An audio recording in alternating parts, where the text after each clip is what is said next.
আল্লাহ পাকের এমন এক ডান্ডা বাহিনী, এমন ফেটুয়া বাহিনী, এমন নিষ্ঠুর প্রকৃতির ফেরেশতা, লা ইয়ারহামুন ইযা সুরহিমু, তাদের কাছে যখন দয়া প্রার্থনা করা হবে, তাদের কাছে যদি করুণা চাওয়া হয়, তাদের কাছে যদি সাহায্য ভিক্ষা করা হয়, লা ইয়ারহামুন, তারা কবুল করে না। খুলিকু মিনাল গজব, এদেরকে সৃষ্টি করা হয়েছে আল্লাহ পাকের গজব থেকে, আল্লাহ পাকের গজবের উপাদান থেকে তাদের সৃষ্টি। যাদের সৃষ্টির মৌলিক উপাদান হলো আল্লাহ পাকের গজব, আল্লাহ পাকের রাগ, রোষ, ক্রোধ, ক্ষোভ, এদের থেকে বিন্দু পরিমাণ দয়ার কোনো আশা করা যায় না। আল্লাহ পাক রব্বুল আলামিন দুনিয়ার মানুষদেরকে সতর্ক অবগত করে বলেন, সেই জাহান্নামে নিয়োজিত আছে এমন প্রকৃতির ফেরেশতা, গিলাজুন শিদাদ, যারা খুবই নিষ্ঠুর প্রকৃতির এবং যাদের দৈহিক অবয়ব অনেক বিশাল, অনেক বিরাটকায় ফেরেশতা। ও রাসূলুম আরসালাহু বিল হক বাশীরাও ওয়া নাযীরা ওয়া দাঈয়ান ইলাল্লাহি বিইজনিহি وسراجا منيرا أما بعد فأعوذ بالله من الشيطان الرجيم بسم الله الرحمن الرحيم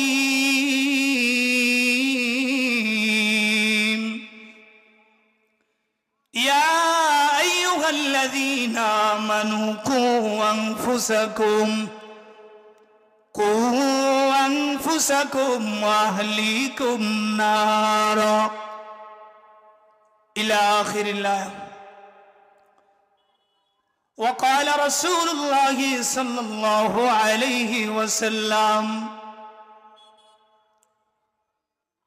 كن في الدنيا كأنك غريب أو عابر سبيل أو كما قال النبي عليه الصلاة والسلام.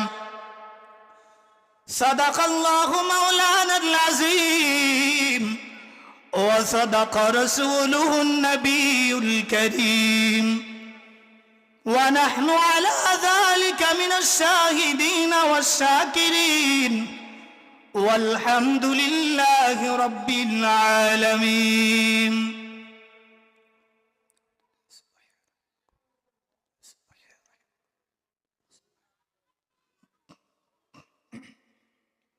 ঐতিহ্যবাহী নোয়াখালী জেলার বেগমগঞ্জ থানাধীন ৫ নং সয়নি ইউনিয়নের অন্তর্গত জাহানাবাদ তাওহীদি জনতার উদ্যোগে আয়োজিত আজকের এই মাহফিলের সম্মানিত সভাপতি, সুধীজন, গুণীজন, বিদ্বজন, বিশিষ্টজন, সমাজের নেতৃস্থানীয় ব্যক্তিবর্গ, আমার সামনে উপবিষ্ট ধর্মপ্রাণ ভাই ও বন্ধুগণ, পর্দার অন্তরালে অবস্থানরত আমার শ্রদ্ধা সম্মানীয় মা ও বোনেরা, প্রবল প্রতাপান্বিত মহামহিমান্বিত আল্লাহর দরবারে কৃতজ্ঞতা জ্ঞাপন করছি যে আল্লাহ সুবহানাহু ওয়া তাআলা আমাদেরকে আজকের এই মাহফিলে আসার অবসর, কিছু কথা বলা ও শোনার তৌফিক দিয়েছেন, তাই কৃতজ্ঞ কণ্ঠে পড়ছি আলহামদুলিল্লাহ।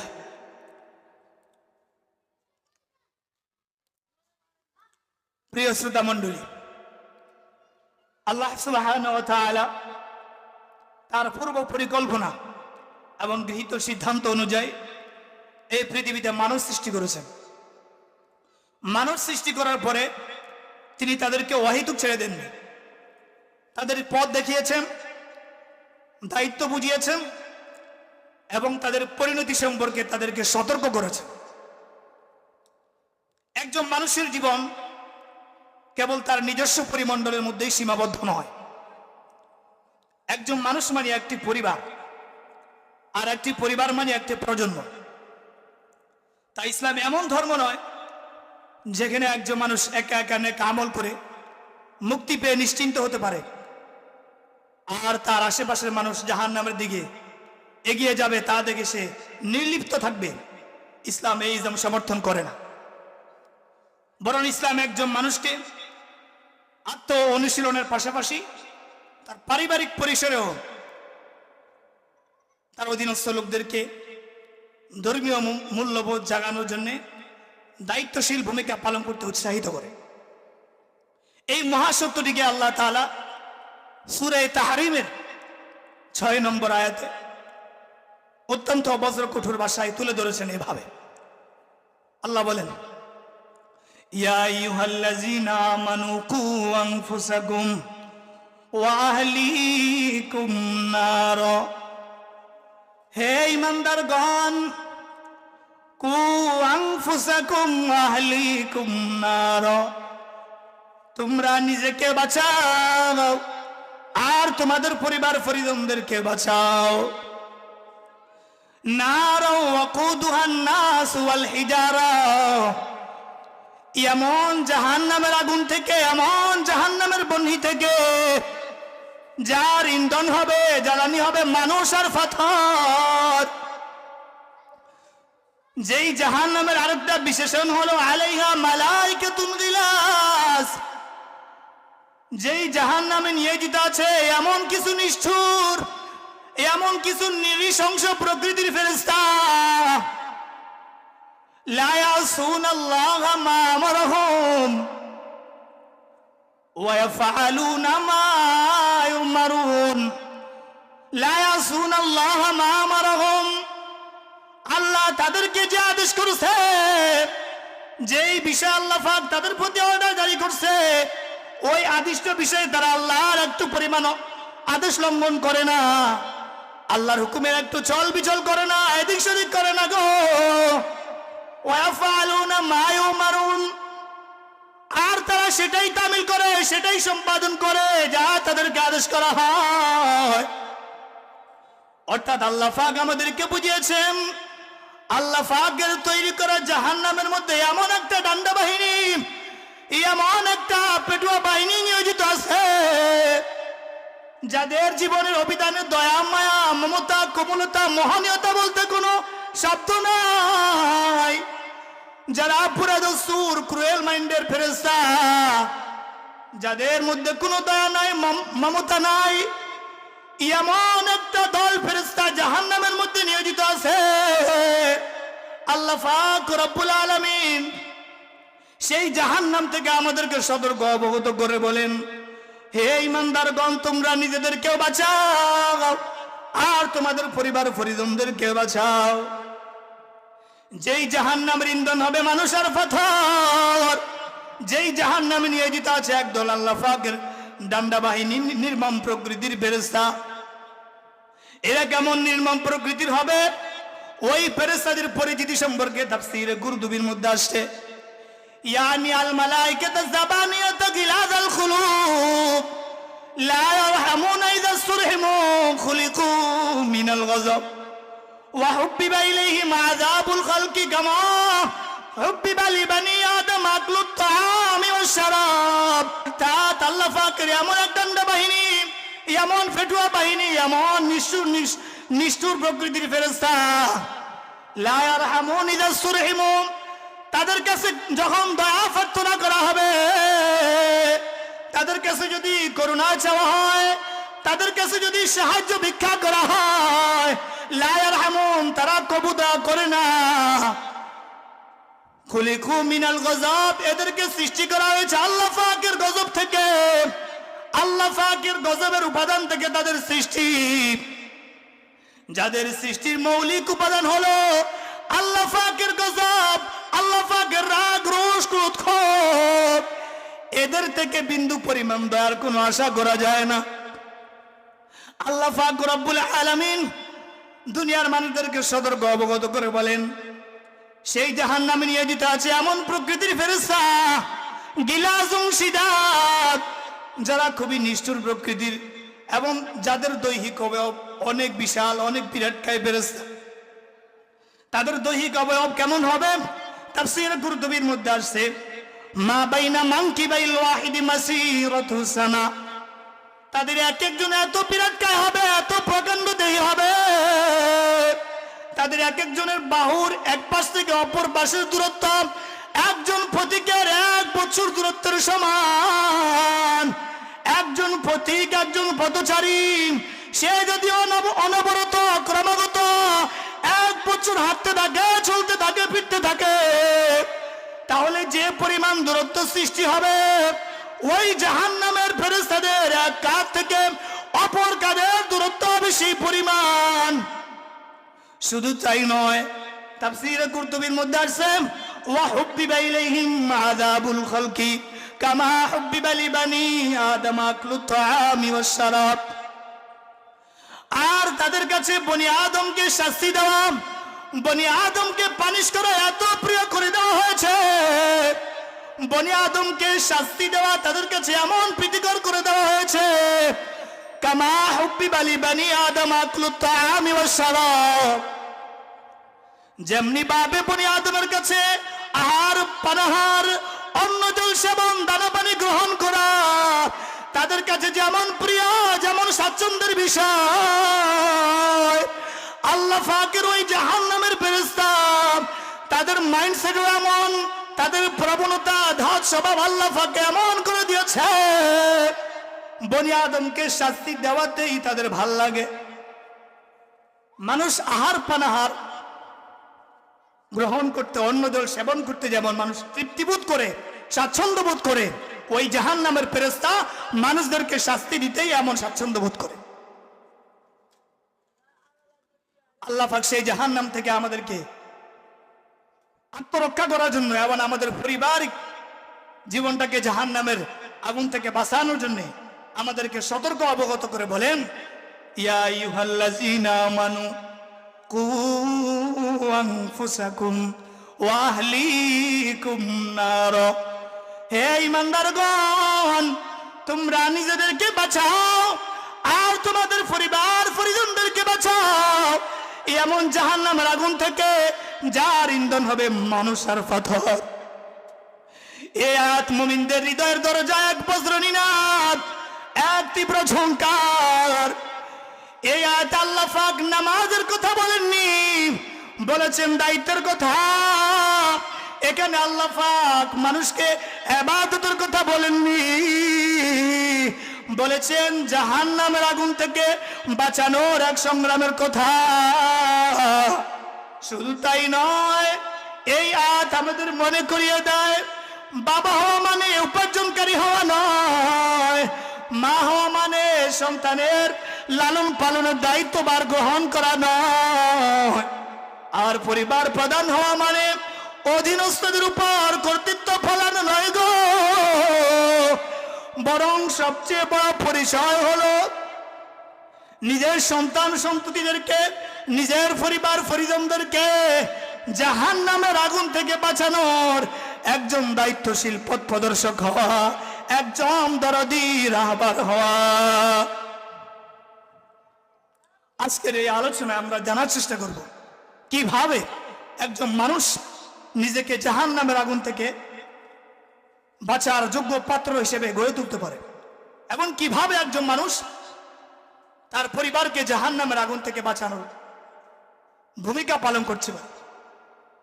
আল্লাহ আমাদের কথাকে কবুল করুন, বোঝাকে সহজ করুন, এবং আজকের এই মাহফিলটাকে আল্লাহ পাক আমাদের নাজাতের জরিয়া হিসেবে কবুল করুন। সকলে পড়ে আমিন। আল্লাহ পাক রব্বুল আলামিন বলে, ইয়া আইয়ুহাল্লাযীনা আমানু কু আনফুসাকুম ওয়া আহলিকুম নারা। হে ঈমানদারগণ, তোমরা নিজেদেরকে বাঁচাও আর তোমাদের পরিবার পরিজনদেরকে বাঁচাও এমন জাহান্নামের আগুন থেকে, যার ইন্ধন হবে মানুষ আর পাথর। কেন আমাদেরকে জাহান্নামের আগুন থেকে বাঁচতে হবে? জাহান্নামের আগুন থেকে বাঁচার অপরিহার্যতাটা কি? জাহান্নামের আগুন সে তো আমাদের শ্বশুর বাড়ি না, সেখানে মজার মজার খাবার পরিবেশন করা হবে, জামাই আদর করা হবে, খাতির তোয়াজ করা হবে, আদর হালাত করা হবে। জাহান্নামে তো ভয়াবহ দুর্বিষহ শাস্তির একটা আখড়া, একটা কারখানা। সেখানে পাপীদেরকে পানিশ করা হবে, পাপীদেরকে জ্বালিয়ে পুড়িয়ে কাবাব বানিয়ে দেওয়া হবে। ওই জাহান্নাম, ভয়াবহ দুর্বিষহ শাস্তি রাখা আল্লাহ পাক রব্বুল আলামিন সেই জাহান্নামের আগুন থেকে আমাদেরকে বাঁচানোর জন্য সতর্ক অবগত করে বলেছেন, নিজেদেরকেও তোমরা বাঁচাও আর তোমাদের পরিবার পরিজনদেরকেও জাহান্নামের আগুন থেকে বাঁচাও। জাহান্নামের আগুন কতটা ভয়াবহ হবে, বুখারী শরীফের riwayতের মধ্যে আছে, নারুকুম জুজুম মিন 70 জুজাম মিন নারি জাহান্নাম। কিলা ইয়া রাসূলুল্লাহ ইন কানাত লাকাফিয়া ফাকালা ফুজিলাত আলাইহিন্না বি69 জুজা কুল্লুহুন্না মিসলু হাররিহা। রাওয়াহুল বুখারী। বুখারী শরীফের riwayতের মধ্যে আছে, আল্লাহর নবী বলেন, হে আমার উম্মতের দল, নারুকুম জুজুম মিন 70 জুজাম মিন নারি জাহান্নাম, তোমাদের দুনিয়ার আগুন এত জাহান্নামের আগুনের 70 ভাগের 1 ভাগ মাত্র। এমন পিলে চমকানো ভীতি করা একটা বার্তা শোনার পর সাহাবায়ে কেরাম নবীজিকে প্রশ্ন করলেন, ইয়া রাসূলুল্লাহ, ও পয়গম্বর, ইন কানাত লাকাফিয়া, ওই আগুনেই তো যথেষ্ট, ওই আগুনেই তো একজন দণ্ডনীয় অপরাধীকে পানিশ করার জন্য যথেষ্ট। তাহলে জাহান্নামের আগুন দুনিয়ার আগুনের চাইতে 69 গুণ বেশি দাহিকা শক্তি সম্পন্ন হওয়ার প্রয়োজনীয়তা কি? জাহান্নামের আগুন থেকে 70 গুণ বেশি দাহিকা শক্তি সম্পন্ন হওয়ার প্রয়োজনীয়তাটা কি? তারপরে নবীজি বলেন, ফুসিলাত আলাইহিন্না বি69 জুজা কুল্লুহুন্না মিসলু হাররিহা। এই আগুনের উপরে আরো 69 গুণ মাত্রা বর্ধিত করা হয়েছে। জাহান্নামের আগুনের স্পিড আরো 69 গুণ ইনক্রিজ করা হয়েছে। এখন দুনিয়ার আগুন জাহান্নামের আগুনের চাইতে 69 গুণ বেশি, মানে দুনিয়ার আগুনের তুলনায় সেটা 70 গুণ বেশি তেজস্ক্রিয় সম্পন্ন, 70 গুণ বেশি দাহিকা শক্তি সম্পন্ন। নাউযুবিল্লাহি মিন যালিক। দুনিয়ার আগুন এত লঘু, এত মৃদু হওয়া সত্ত্বেও ওই আগুনের ধারে কাছে আমরা ঘেঁষতে পারি না, ওই আগুনকে আমরা সহ্য করতে পারি না, ওটা সহন করার শক্তি সামর্থ্য আমাদের নাই। তাহলে ওই জাহান্নামের আগুন যদি দুনিয়ার আগুনের চাইতে 69 গুণ বেশি দাহিকা শক্তি সম্পন্ন হয়, দুনিয়ার আগুনের চাইতে 69 গুণ বেশি যদি তেজস্ক্রিয় সম্পূর্ণ হয়, ও জাহানাবাদের মুসলমান গো, তাহলে ওই আগুন থেকে আমরা কিভাবে বাঁচা দরকার, ওই আগুন কিভাবে আমরা সহ্য করব, ওই আগুন আমরা কিভাবে বহন করব, এই প্রশ্নের উত্তর যদি আমরা খুঁজতে যাই, তাহলে এই প্রশ্নের উত্তর খুঁজেটাই আমাদের জীবন পরিবর্তনের কারণ হয়ে যাবে। এটাই আমাদের জীবনের টার্নিং পয়েন্ট হিসেবে ধরা দিবে। আমাদের এই চিন্তা, জাহান্নামের আগুন থেকে বাঁচার এই ভাবনা, এটাই আমাদের পরকালীন জীবনের উত্তরণের পাথেয় হিসেবে ভূমিকা পালন করবে। আমার বন্ধুগণ, জাহান্নামের আগুন কত বেশি ভয়ানক, কত তীব্র হবে, কত অসহনীয় এবং দুর্বিষহ হবে, সে সম্পর্কে মুসলিম শরীফের আরেক riwayতের মধ্যে আসছে। নবীজি বলেন, ইউতা বিআনআমি আহলি দুনিয়া মিন আহলি নার ইয়াউমাল কিয়ামা ফায়ুসবাগু সাবগাতান ফিন নার সুম্মা ইউকালু লাহু ইয়া ইবনা আদম হাল রাআইতা খায়রান কাত্তু হাল মাররা বিকা নাঈমুন কাত্তু ফায়াকুলু লা ওয়াল্লাহি ইয়া রাব। মুসলিম শরীফের riwayতের মধ্যে আছে, কিয়ামতের ময়দানে আল্লাহ পাক রব্বুল আলামিনের অর্ডারে একজন দাগি কাটা জাহান্নামের আসামিকে নিয়ে আসা হবে, যে দুনিয়ার মধ্যে সবচাইতে বেশি সুখী সমৃদ্ধশালী জীবন যাপনে অভ্যস্ত ছিল, যার জীবনে দুঃখ দুর্দশা বলতে কোনো অবিধান ছিল না, সুখে শান্তিতে তার জীবনটা থই থই করত, এমন সুখী সমৃদ্ধশালী বর্ণাঢ্য জীবন যাপনের অধিকারী একজন জাহান্নামের আসামিকে নিয়ে আসা হবে। ওই জাহান্নামের আসামিকে নিয়ে আসার পর তাকে জাহান্নামের আগুনের মধ্যে নিয়ে যাওয়া হবে। ওই জাহান্নামের আগুন থেকে একবার তাকে চাকবাউরি খেয়ে নিয়ে আসা হবে, এক চক্কর তাকে জাহান্নামের আগুন থেকে ঘুরিয়ে নিয়ে আসা হবে। এই একটা ভার তাকে ঘুরিয়ে নিয়ে আসার পরে, চাকবাউরি খাইয়ে নিয়ে আসার পরে তাকে জিজ্ঞাসা করাবে, হাল রাইতা খায়রান কত্তু, এ মিয়া মুরব্বী, তুমি জীবনে কি কখনো সুখ আহ্লাদ কি জিনিস এটা দেখেছো? সুখ শান্তি আনন্দ উপভোগ বিলাসিতা এসব কিছুর সাথে তোমার কি পরিচয় আছে? এগুলো কি তুমি কি এসব সম্পর্কে জানো? এইসব সম্পর্কে তোমার কি কোনো তৃপ্ত অভিজ্ঞতা আছে? মুরব্বী তখন বলবে কি, ও আল্লাহ ইয়া রব, আল্লাহর কসম করে বলি ও রব্বুল আলামিন, দুনিয়ার জীবনে সুখ কি জিনিস, শান্তি কি জিনিস, আনন্দ আহ্লাদ কি জিনিস, সুখ ভোগ কি জিনিস আমার জীবনে ছিল না। সুখ শান্তি বলতে কোনো শব্দ আমার জীবনের অভিধানে ছিল না। সুখ শান্তি কি জিনিস আমি এটার সাথে আমার জীবনে কোনোদিন পরিচিত ছিলাম না। শুধুমাত্র একবার জাহান্নামের আগুন থেকে তাকে একবার চক্কর খাইয়ে নিয়ে আসা হবে। মাত্র একবারের এই চাকবাউরি খাওয়ার পরে তার অভিজ্ঞতা, তার আত্মবিশ্লেষণ এমন হবে, সে বলবে আমার জীবনে সুখ শান্তি বলতে কিছুই ছিল না। অথচ এই লোকটাই ছিল দুনিয়ার মধ্যে সবচাইতে বেশি সুখী সমৃদ্ধশালী ব্যক্তি। তার জীবনে দুঃখ দুর্দশা ভাগ্য বিড়ম্বনার কোনো শব্দটাই ছিল না। এই দুই হাদিস দ্বারা প্রমাণিত হয়, প্রতীয়মান হয়, সহজে অনুমান করা যায় যে জাহান্নামের আগুন কতটা বিভীষিকাময় হবে, কতটা দুর্বিষহ হবে।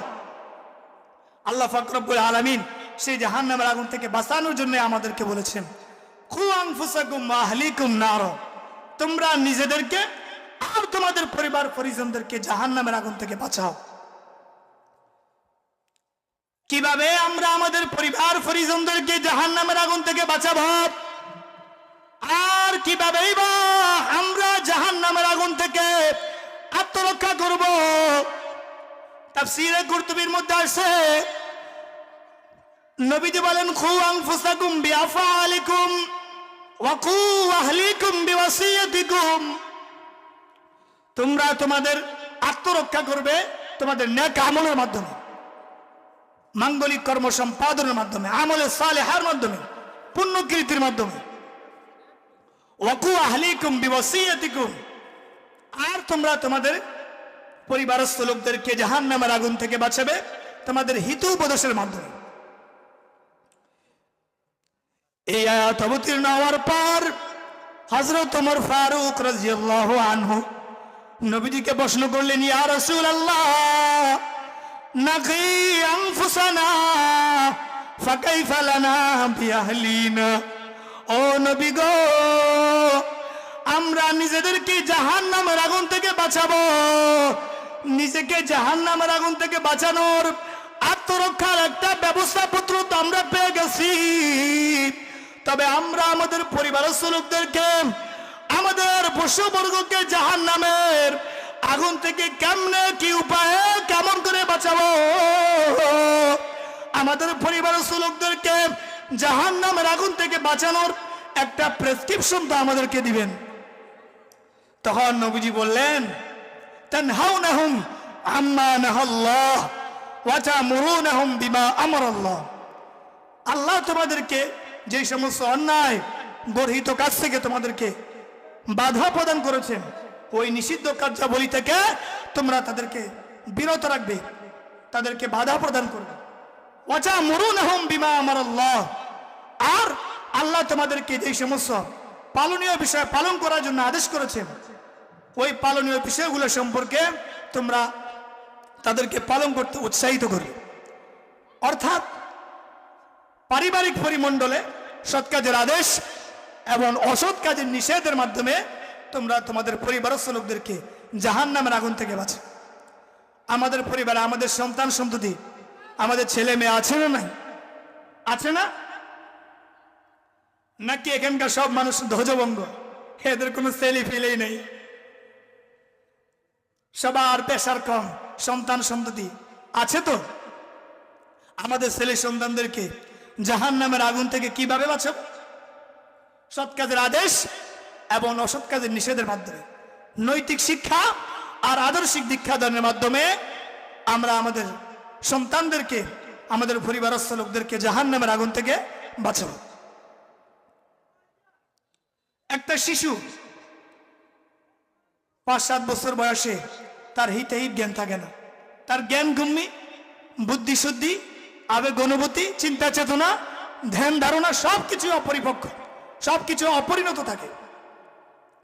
সে কাককুকিলের ভেদ বুঝে না, ভালো মন্দ কি জিনিস এই বিষয়ের পার্থক্য তার কাছে অস্পষ্ট, যার ফলশ্রুতিতে একটা সাপ দেখলেও সে ওই সাপের দিকে তেড়ে যায়, তাকে নিজের নর্ম সহচর ভেবে বসে, তাকে তার প্লেমেট ভাবে, খেলার সঙ্গী ভাবে, তার সাথে খেলতে যায়। কোথাও অগ্নিখণ্ড দেখলে আগুনের দিকে দৌড়ঝাঁপ করে, মনে হয় যেন এটা তার প্লেথিং, তার খেলনাপাতি, তার টয়। কিন্তু বাস্তবতাটা কি এমন? আজ হোক না, এইসব হচ্ছে আত্মঘাতীমূলক কিছু। সে যদি এগুলার প্রতি অগ্রসর হয়, এগুলোর দিকে ধাবিত হয়, তাহলে তার প্রাণ নাশ অনিবার্য। কিন্তু এক্ষেত্রে একজন অভিভাবককে দায়িত্বশীল ভূমিকা পালন করতে হয়। মা বাবাকে এই বিষয়ে দায়িত্ব নিতে হয়, তার সন্তানকে বুঝিয়ে দেওয়া কোনটা ভালো, কোনটা মন্দ, কোনটা তার জন্য অনুকূল, কোনটা তার জন্য প্রতিকূল, কোনটা তার শরীর, কোনটা তার শত্রু, কোনটা তার জন্য মানসই আর কোনটা তার জন্য অমানসই। এইসব সবক পাঠ একজন মা বাবাই তার সন্তানকে দিয়ে থাকে। ঠিক সৎ কাজের আদেশ এবং অসৎ কাজের ব্যাপারটাও এমন। আমরা আমাদের সন্তানদেরকে, আমাদের পরিবারের লোকদেরকে নৈতিক শিক্ষা দিব, আদর্শিক দীক্ষা দিব, সৎ কাজের আদেশ করব এবং অসৎ কাজ থেকে বাধা প্রদান করব। দুইটা কারণে, দুইটা অনিবার্য কারণে একজন অভিভাবককে সন্তানের নৈতিক অনুশীলন করাতে হয়, তাকে আদর্শিক দীক্ষা দিতে হয়। 1 নম্বর, সন্তান আমাদের কাছে আল্লাহ তাআলার পক্ষ থেকে পরীক্ষা স্বরূপ, পরীক্ষার উপকরণ। এই বিষয়ে আল্লাহ পাক সুবহানাহু ওয়া তাআলা বলেন, ওয়ালামু আন্নামা আমওয়ালুকুম ওয়া আওলাদুকুম ফিতনাহ ওয়া আন্নাল্লাহা ইনদাহু আজরুন আযীম ওয়া আন্নাল্লাহা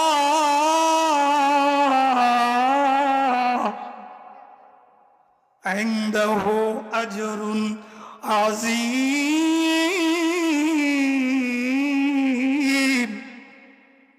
ওয়া আন্নাল্লাহা ইনদাহু আজরুন আযীম।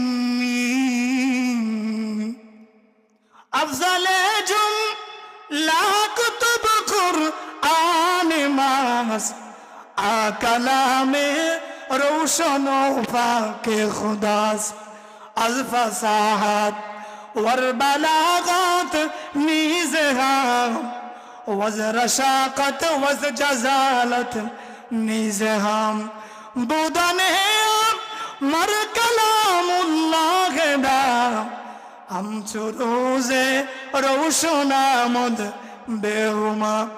আল্লাহ পাক রব্বুল আলামিন বলে, হে দুনিয়ার মানুষ, ওয়ালামু, তোমরা জেনে রেখো, আন্নামা আমওয়ালুকুম ওয়া আওলাদুকুম ফিতনাহ, তোমাদের এই সন্তান সন্ততি আর তোমাদের এই সম্পদ, তোমাদের এই পারিবারিক মালপত্র, তৈজসপত্র, এই সব কিছু আল্লাহ তাআলার পক্ষ থেকে পরীক্ষার উপকরণ। এগুলা শুধুই পরীক্ষা, এগুলা শুধু বিলাস উপকরণ নয়।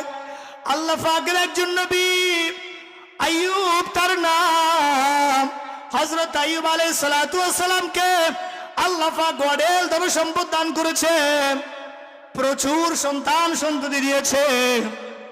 আবার আল্লাহই তার সিদ্ধান্তে ওই সব কিছুকে ছিনিয়ে নিয়ে গেছে। আল্লাহ প্রদত্ত সন্তান সন্ততি আইয়ুব আলাইহিস সালাম নিজের বাহুবলে ওগুলাকে কুক্ষিগত করে রাখতে পারে নাই, আল্লাহ দিয়েছে। আবার আল্লাহ যখন চেয়েছে তিনি আবার সেটা নিয়ে গেছেন। দুনিয়ার মানুষকে আল্লাহ পাক এই বার্তাই দিয়েছেন, এই সম্পদ কারো মালিকানাধীন না, আবার কারো শুধু ভোগ বিলাসের উপকরণ নয়, বরং আল্লাহ প্রদত্ত পরীক্ষার উপকরণ। তাফসীর তাবারীর মধ্যে আসছে, ওয়ালামু আইয়ুহাল মুমিনুন আন্নামা আমওয়ালুকুম আল্লাতী খাওয়ালাকুমুহা আল্লাহ ওয়া আওলাদুকুম আল্লাতী ওয়াহাবাহা আল্লাহু লাকুম ইখতিবারু ওয়া বালা আতাকুমুহা লিয়াখতাবিরাকুম বিহা ওয়া ইয়াবতালিয়াকুম লিয়ানজুরা কাইফা আনতুম আমিলুনা মিন আদাই হাক্কিল্লাহি আলাইকুম ফিহা ওয়াল ইনতিহা ইলা আমরিহি ওয়া নাহয়িহি ফিহা।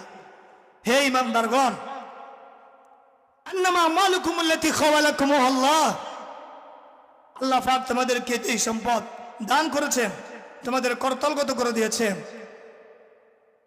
এবং যেই সন্তান সন্ততি আল্লাহ পাক তোমাদেরকে দান করেছেন, ইখতিবার ওয়া বালা, এগুলো শুধুই পরীক্ষার উপকরণ। আতাকুমুহা লিয়াখতাবিরাকুম বিহা ওয়া ইয়াবতালিয়াকুম, এসব তিনি তোমাদেরকে দান করেছেন তোমাদেরকে পরীক্ষা করার জন্য। তোমরা আল্লাহ তাআলার আনুগত্যের ক্ষেত্রে, আল্লাহ প্রদত্ত নিয়ামতের আমানত রক্ষা করার ক্ষেত্রে কি পরিমাণ নিষ্ঠার পরিচয় দাও, আল্লাহ পাক এটা পরীক্ষা করার জন্য তোমাদেরকে দিয়েছে। এই আয়াত এবং এই তাফসীরের আলোকে এটা সুসাব্যস্ত, এটা সুপ্রমাণিত, এই সন্তান সন্ততি, এই সম্পদ আল্লাহ প্রদত্ত নিয়ামত, পরীক্ষার উপকরণ। এই জন্য আমাদের সন্তানের ক্ষেত্রে আমাদের দায়িত্বশীল ভূমিকা পালন করা, এটা আমাদের দায়িত্ব। 2 নম্বর অনিবার্য কারণ, যেই কারণে একজন অভিভাবক তার সন্তানদেরকে নৈতিক শিক্ষা দিতে বাধ্য, আদর্শিক দীক্ষা দিতে বাধ্য, তার 2 নম্বর কারণ এ হচ্ছে আল্লাহ তাআলার পক্ষ থেকে আমাদের কাছে আমানত। আল্লাহ পাক রব্বুল আলামিন বলেন, ওয়াইজ ক্বালা রাব্বুকা লিল মালায়েকা ইন্নী জাইলুন ফিল আরদি খলিফা।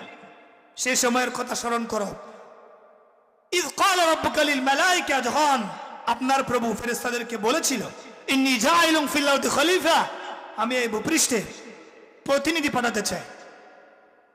আল্লাহ পাক রব্বুল আলামিন তার পূর্ব পরিকল্পনা এবং গৃহীত সিদ্ধান্ত অনুযায়ী তিনি সর্বপ্রথম আমাদের বীজি পুরুষ আদি পিতা হযরত আদম আলাইহিস সালাতু ওয়াস সালামকে সৃষ্টি করেছে। তাকে সৃষ্টি করার পরে জান্নাতে তার আবাসস্থল নির্ধারিত করে দিলেন, তার ঠাঁই দিলেন জান্নাতে। পাশাপাশি আল্লাহ পাক রব্বুল আলামিন তার যে একটা গ্যাপ ছিল, তার স্ত্রী সেই শূন্যতা পূরণ করে দিয়ে আম্মাজান হাওয়া আলাইহিস সালাতু ওয়াস সালামকে সৃষ্টি করলেন। এই দম্পতিকে, এই যুগল স্বামী স্ত্রীকে আল্লাহ পাক রব্বুল আলামিন জান্নাতে ঠাঁই দিলেন। তাদেরকে বলছেন, এই জান্নাতের যেখানে তোমাদের ইচ্ছা তোমরা সেখানে গিয়ে যথেচ্ছ এটার ব্যবহার করতে পারো, এগুলো উপভোগ করতে পারো, যেখানে যেতে চায় সেখানে তোমরা যেতে পারো, যে ফলমূল তোমাদের খেতে ইচ্ছা করে ওটা খেতে পারো। জান্নাতে তোমাদের বিচরণ একদম অবাধ করে দেওয়া হয়েছে। কিন্তু আল্লাহ পাক রব্বুল আলামিন সাথে সাথে একটা নীতিমালাও তাদের হাতে ধরিয়ে দিয়েছেন। তিনি বলেছেন, ওয়ালা তাকরাবা হাযিহিশ শাজারা, তবে সাবধান, এই বিষ বৃক্ষের কাছে দাঁড়াও গেছবে না, এর ছায়া মারাবে না, ভুলেও এর সন্নিকটে যাবে না, এর সন্নিহিত হবে না। ফাতাকুনা মিনাল খাসিরিন, তাহলে তোমরা ক্ষতিগ্রস্ত লোকদের অন্তর্ভুক্ত হয়ে যাবে। মানে জান্নাতে তোমাদের বসবাসের আর কোনো উপযুক্ততা থাকবে না। এরপরে ওই দম্পতি শয়তানের প্ররোচনায় পড়ে তারা সেই বৃক্ষের দ্বারস্থ হয়, আবার সেখান থেকে ফল খেয়ে তারা ভুল করে ফেলে, যার মাসুল গুনতে হয় এই পৃথিবীতে পদার্পণের মাধ্যমে। আল্লাহ পাক রব্বুল আলামিন তৎক্ষণাৎ তাদের প্রতি আদেশ জারি করে বলেন, ইহবিতু মিনহা জামিআ, তোমরা সকলেই এখান থেকে বেরিয়ে পড়ো। লক্ষণীয় বিষয় হলো এখানে এক দম্পতির কথা বলা হচ্ছে, স্বামী স্ত্রী যুগল। এখানে আল্লাহ পাক দ্বিবচন শব্দ ব্যবহার করার কথা যৌক্তিক ছিল, কিন্তু আল্লাহ পাক সেখানে বহুবচন শব্দ ব্যবহার করেছেন, ইহবিতু, তোমরা সকলেই বেরিয়ে পড়ো। তাফসীরের মধ্যে আসছে, আনতুমা বিমাশতামালতুমা মিন যুররিয়াতিকুমা, তোমরা তোমাদের সন্তান সন্ততি সবাইকে সমন্বয় করে তোমাদের ঔরজাত সব সন্তানদেরকে নিয়েই তোমরা বেরিয়ে পড়ো। মানে তোমরা শুধু এক দম্পতি বেরোচ্ছ না, তোমরা তোমাদের আগত প্রজন্মের সব সন্তান সন্ততিদেরকে নিয়ে, সব নেড়ি গেড়ি নিয়েই তোমরা জান্নাত থেকে বেরিয়ে পড়ো। তো আল্লাহ পাক রব্বুল আলামিন এরপর আদম আলাইহিস সালাম এবং হাওয়া আলাইহিস সালামকে দুনিয়ায় নিয়ে আসলেন, তাদের থেকে মানব বংশের বিস্তার ঘটালেন। উদ্দেশ্য হচ্ছে ইন্নী জাইলুন ফিল আরদি খলিফা, আল্লাহ পাকের প্রতিনিধিত্ব করা, দুনিয়ার মধ্যে আল্লাহ পাকের আনুগত্য করা। আল্লাহ পাক মানব জাতিকে কেন সৃষ্টি করেছেন? একমাত্র আল্লাহ পাকের আনুগত্য করা, তার দাসত্ব করা। আল্লাহ পাক বলেন ওয়ামা খালাকতুল জিন্না ওয়াল ইনসা ইল্লা লিয়াবুদুন, আমি মানব জাতিকে সৃষ্টি করেছি, জিন জাতিকে সৃষ্টি করেছি, এর নেপথ্যে একটা কারণ, একটা উদ্দেশ্য নিহিত, সেটা হচ্ছে আমার ইবাদত করবে। তার মানে মানব প্রজন্ম এই পৃথিবীতে পদার্পণের একমাত্র কারণ হচ্ছে আল্লাহ পাকের আনুগত্য করা, তার দাসত্ব করা। এর অর্থ দাঁড়ায় এই সন্তান সন্ততি এগুলো শুধু আল্লাহর গোলাম, মা বাবা শুধু আমানতের রক্ষক, তারা শুধু রাখাল মাত্র। তাহলে বুঝে গেল দুইটা কারণে, দুইটা অনিবার্য কারণে একজন মা বাবাকে সন্তানের নৈতিক শিক্ষা এবং আদর্শিক দীক্ষা দিতে হবে। আর এর মাধ্যমেই একজন মানুষ তার নিজেকে এবং জাহান্নামের আগুন থেকে, তার পরিবারের লোকদেরকে জাহান্নামের আগুন থেকে বাঁচানোর একটা বিহিত ব্যবস্থা সে গ্রহণ করতে পারে। আল্লাহ পাক রব্বুল আলামিন আমাদের সকলকে এই টুটাফাটা আলোচনা থেকে উপকৃত হওয়ার তৌফিক দান করুক। ওয়া আখিরু দাওয়ানা আনিল হামদুলিল্লাহি রাব্বিল আলামিন।